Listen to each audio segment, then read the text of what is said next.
Hello everyone and welcome to Woods and Waters. On today's program we have an exciting compilation of hunts, helpful rattling tactics, a wild game cooking segment with Kate, and some new product information we'd like to share with you. During the rattle section, I'll be talking about a few essential tips that I'm sure will help you take your antler rattling to the next level. Antler rattling is one of the most exciting deer calling methods that there is, and contrary to what a lot of hunters think, it's effective no matter where whitetails roam. This information will help you immediately improve your antler rattling success. Then, in the Outdoor Edge Cutlery segment of the show, we'll join Kate in her kitchen as she prepares one of her favorite wild game recipes, and you won't want to miss the actual hunt of the game she's going to be cooking either. It's going to be a terrific program. Well, the first thing we want to talk about with rattling is what type of antlers you should use. And I know a lot of you have read articles that say, well, you use big, heavy antlers. It is not generally true throughout most of North America. If you're rattling with big, heavy antlers like this, A, they're cumbersome. B, they're going to frighten away many more bucks than you'll ever attract. And to be very frank, most of us aren't hunting bucks in the 160, 170 class in the places we hunt. The best thing I can recommend if you're going to choose to use natural antlers is to try to get a set of antlers like this, about this size. This size will rattle in any size buck. Trust me on this, I'm rattling a long time and I can tell you that I've had tremendous success with using antlers about this size. The one key factor is if you decide to rattle and you're going to use natural antlers, don't get a set of antlers that are dead. You can hear this. It's a very hollow sound. Well, the buck picks that up immediately. He doesn't know it's a set of dead antlers, but he certainly understands that it's not a normal type sound that he's used to hearing.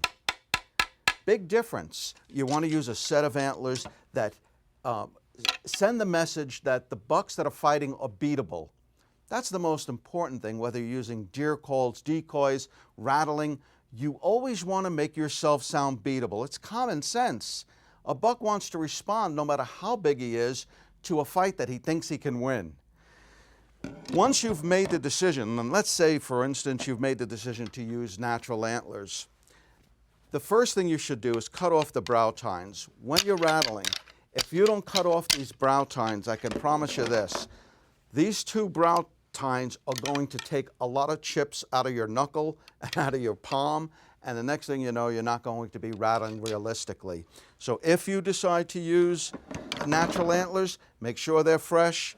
Make sure you cut off the tips of each one of the points like I've done here. Cut off the brow tines. And that way, you're going to have much more, you're going to be able to make them sound more realistic, rather than be afraid to really mesh and grind them because you're worried about taking a piece of your knuckle off.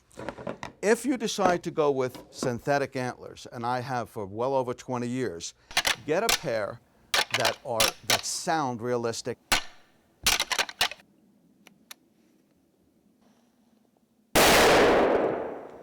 These and others rubber band tightly together, they fit in the backpack, and they won't be left in the truck.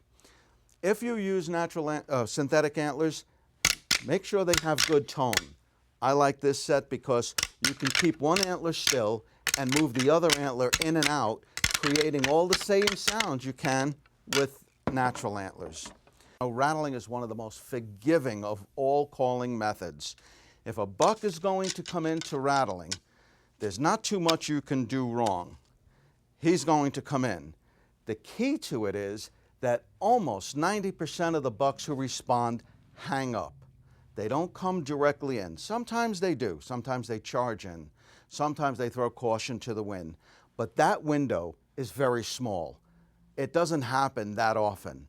Most times a buck's going to come in, he's going to hang up 40, 50 yards out there, he's going to find some cover, and he's going to wait and see and try to smell who's there. Are these bucks the kind of bucks I want to go in and fight? And that's one of the reasons I like using antlers this size.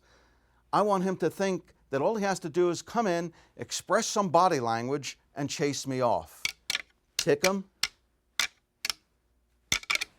put them together, you rattle them, make sure you're getting all the antlers to go across the other one, and then mesh and grind them.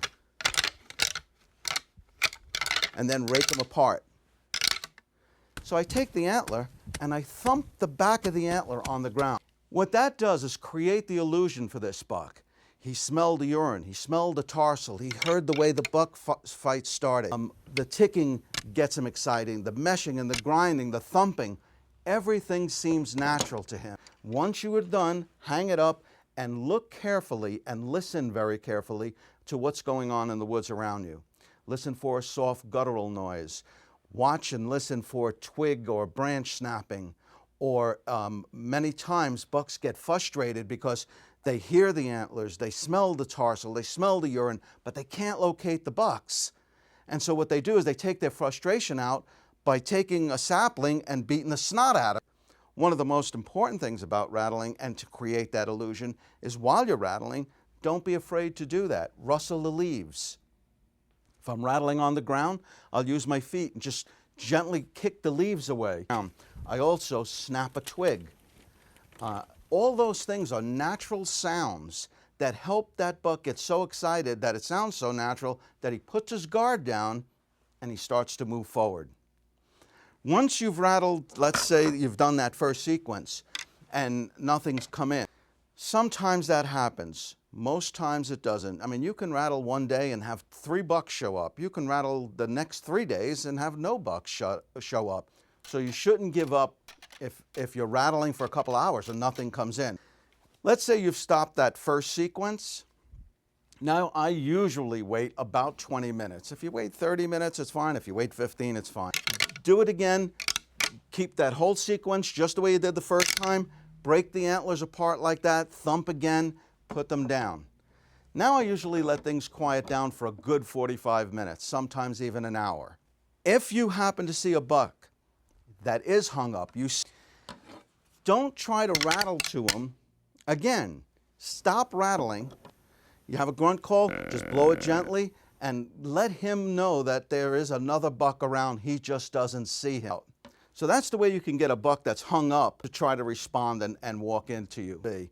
You've created the illusion for him. So any buck that comes in within an hour period of when you started rattling, consider him a rattled in buck. A lot of people think that rattling doesn't work. It only works in Texas. And you can believe me when I tell you it will work anywhere whitetails roast. When a buck feels like he wants to come into a buck fight, and again, it's a short window. It's in that time frame, usually from November 6th to November 20th, with the 10th to the 15th, the big chase really being the time that you'll have some success with it. It will work. Try rattling, and I can promise you this, the first time a buck comes in, it's one of the most exhilarating ways to hunt deer. You'll be hooked on rattling for a long time to come. Give rattling a try. It's a terrific way of hunting whitetail deer and a way to have an exciting hunt as well. To pre-order Peter's new book or rattling DVD, go to deerdoctor.com.